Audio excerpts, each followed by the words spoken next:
So today I'm going to share about my Cognizant Genc next interview experience.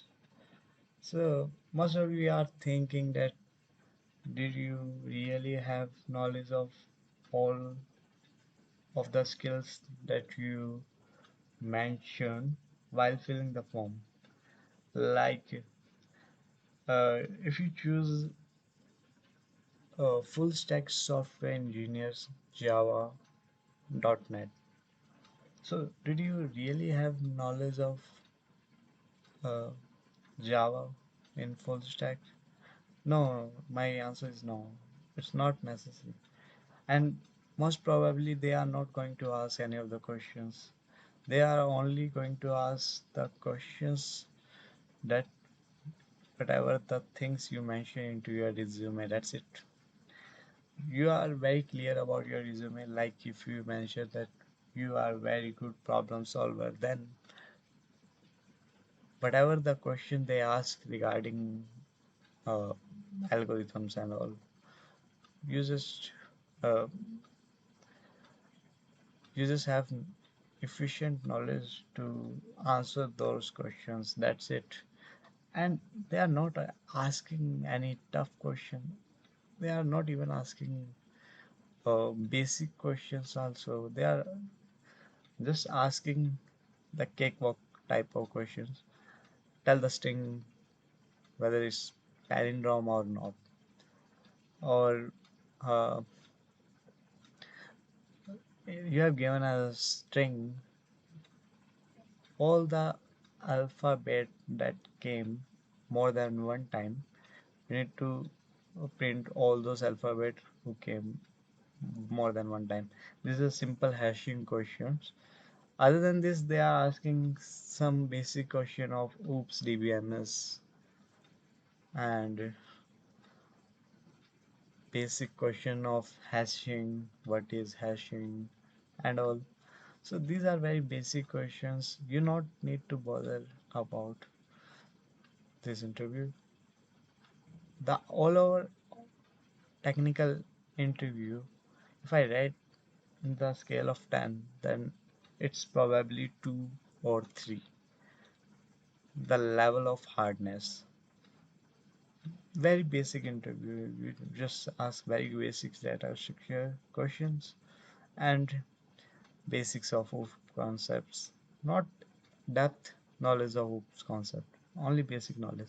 Like there are 5 concepts of OOPS: abstraction, data hiding, polymorphism, encapsulation, inheritance. If you have knowledge of these many concepts, then it's sufficient to crack and answer all those questions that ask into your interview.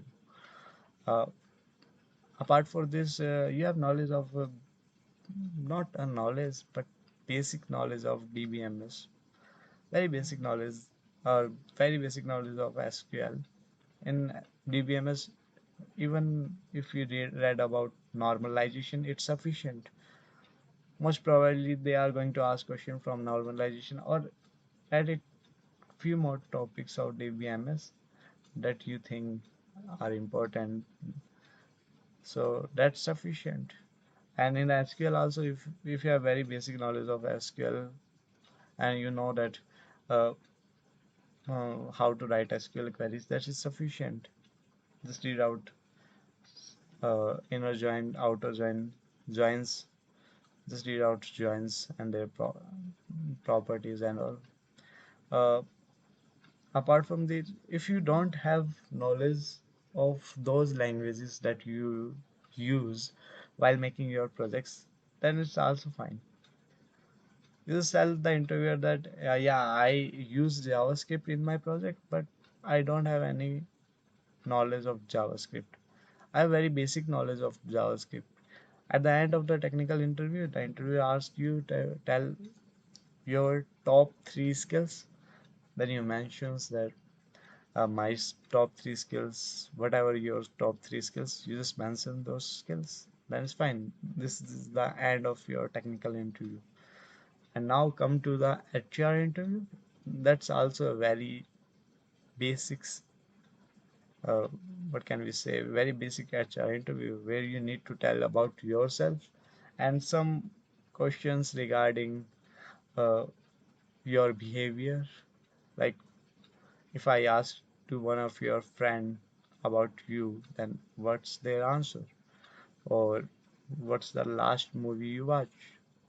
These are the questions they asked that shower.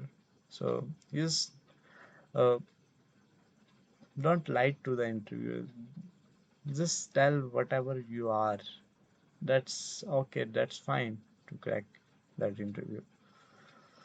And hmm, uh, after that, I don't think you need any other knowledge. This that's it. So just chill and go for the interview. If you are good practiced, then also fine. If not, then read 2 to 3 hours of before the interview. That's sufficient to crack this interview. I guaranteed you if you just spend only 3 to 4 hours in OOPS, DBMS, and data structure algorithms and read out only the important important question, then it's sufficient to crack interview. So thank you everyone.